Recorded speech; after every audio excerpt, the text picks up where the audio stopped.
فاعبد الله مخلصا له الدين ألا لله الدين الخالص.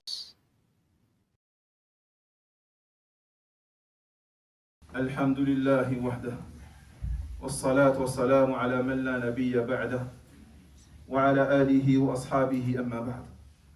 Mes chers frères en Allah tabaraka wa ta'ala, la bonté envers les parents, envers le père et la mère, fait partie des plus grandes adorations en termes de degrés, de récompenses, celle qui procure le plus de baraka, de bénédictions, de bénéfices, de plaisir et de joie pour les cœurs, de cohésion et d'harmonie au sein de la famille. C'est aussi parmi les plus fortes obligations de l'islam, vu qu'Allah Jalla wa Ala l'a associé et l'a jumelé avec l'obligation du respect de son propre droit, qui est le tawhid, le monothéisme. Dans de nombreux versets du Coran al-Karim, dans le sens, Allah dit « Adorez Allah sans rien lui associer et faites preuve de bienfaisance envers vos pères et vos mères. » Dans le sens, Allah dit « Ton Seigneur vous ordonne de n'adorer que lui et de faire preuve de bonté envers vos pères et vos mères. » Ibn Mas'ud radiyallahu anhu, un jour, demanda au prophète alayhi salatu wassalam, ô messager d'Allah, quelle est la meilleure action? Quelle est la meilleure action que je puisse faire?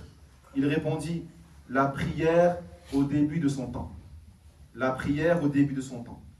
Je dis ensuite, qu'y a-t-il?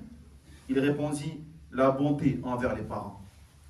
Ibn Abbas radiyallahu anhuma a dit, je ne connais aucune action qui rapproche le plus d'Allah que la bonté envers la mère.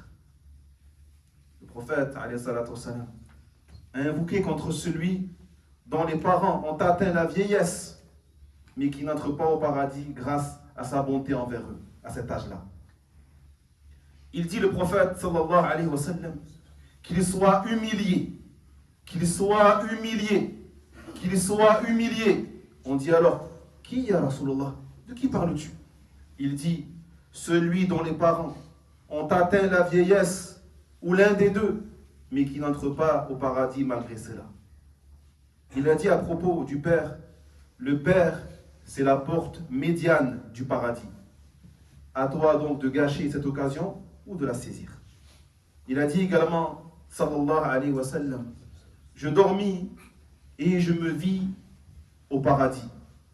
Et j'entendis la voix d'un lecteur en train de lire. Je dis, qui est-ce? Ils dirent, c'est Haritha ibn Nu'man. Le messager d'Allah sallallahu alayhi wa sallam dit alors, c'est grâce à la bonté envers ses parents.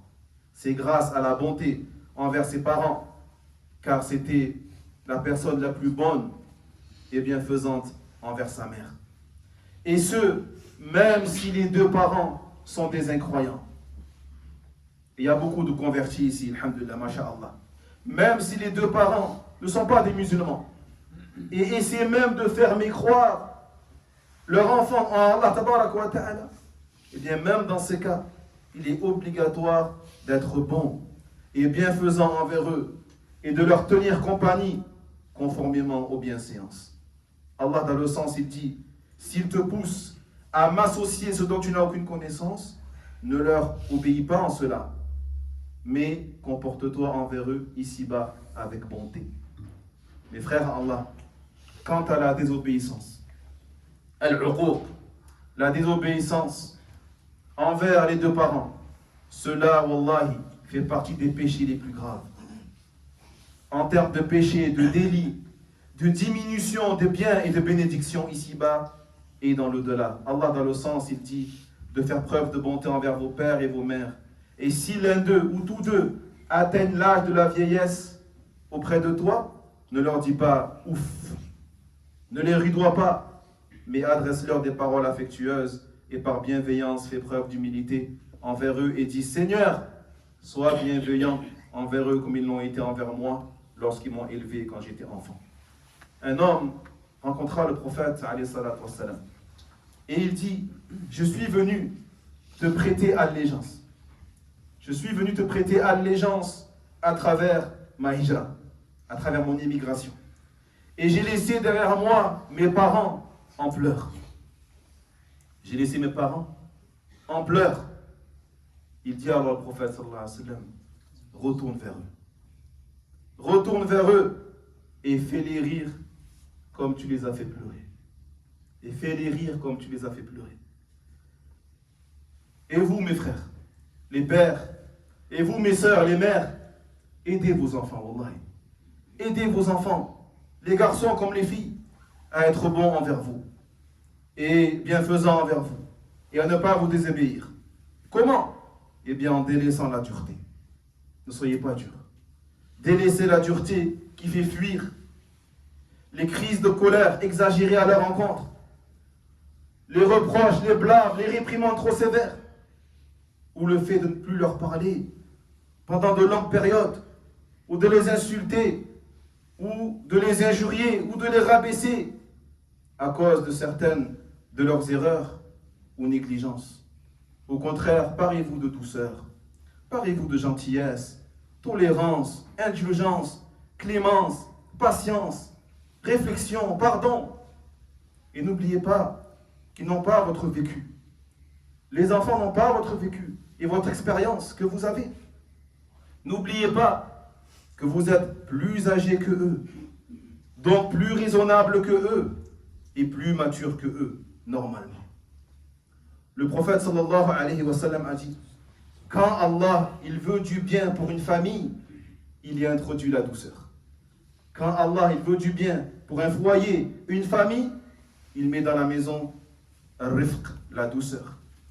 Craignez donc Allah tabarak wa ta'ala en vous-même, en privé comme en public, et craignez-le en vos enfants, en les protégeant contre le feu de l'enfer, en leur enseignant l'islam authentique, en leur enseignant la croyance authentique, la sunna du prophète sallallahu alayhi wa sallam, en les éduquant, car vous serez interrogés, wallahi. Vous serez tous interrogés sur votre troupeau, et les enfants sont votre troupeau. Mes frères Allah, vous savez également ce qui touche aujourd'hui nos frères musulmans à Gaza, en Palestine. Des milliers de morts, des milliers de blessés parmi les civils, les innocents, des maisons détruites, des hôpitaux, des mosquées, provoquant des sans-abri par milliers. Craignez Allah tabaraka wa ta'ala en ayant de la compassion pour eux, en ayant de l'affection et en invoquant abondamment pour eux, pour leurs morts, pour leurs blessés, en les aidant par la parole, par votre argent, de la nourriture, des vêtements, des tentes, des couvertures et tout ce que vous pourrez donner. Et passez par les organismes officiels. Passez par les organismes officiels de collecte de dons tels que la plateforme Sahim. Sahim, vous tapez Sahim sur internet. Allah Jalla wa Ala, dans le sens, il dit tout ce que vous dépensez comme bien, vous sera largement rendu. Et le prophète sallallahu alayhi wa sallam a dit, celui qui soulage un musulman, Allah le soulagera d'une affliction le jour de la résurrection. Allahumma a'izz al-islam wal-muslimin. Allahumma a'izz al-islam wal-muslimin. Allahumma a'izz al-islam wal-muslimin. Wahmi hawzat ad-din wansur ibadak al-muwahhidin. Allahumma ansur ibadak al-muwahhidin. Allahumma ansur ibadak al-muwahhidin. Allahumma salli ala Muhammad wa ala ali Muhammad. كما صليت على إبراهيم وعلى آل إبراهيم إنك حميد مجيد وبارك على محمد وعلى آل محمد كما باركت على إبراهيم وعلى آل إبراهيم إنك حميد مجيد. وينجي الله الذين اتقوا بمفازتهم لا يمسهم السوء ولا هم يحزنون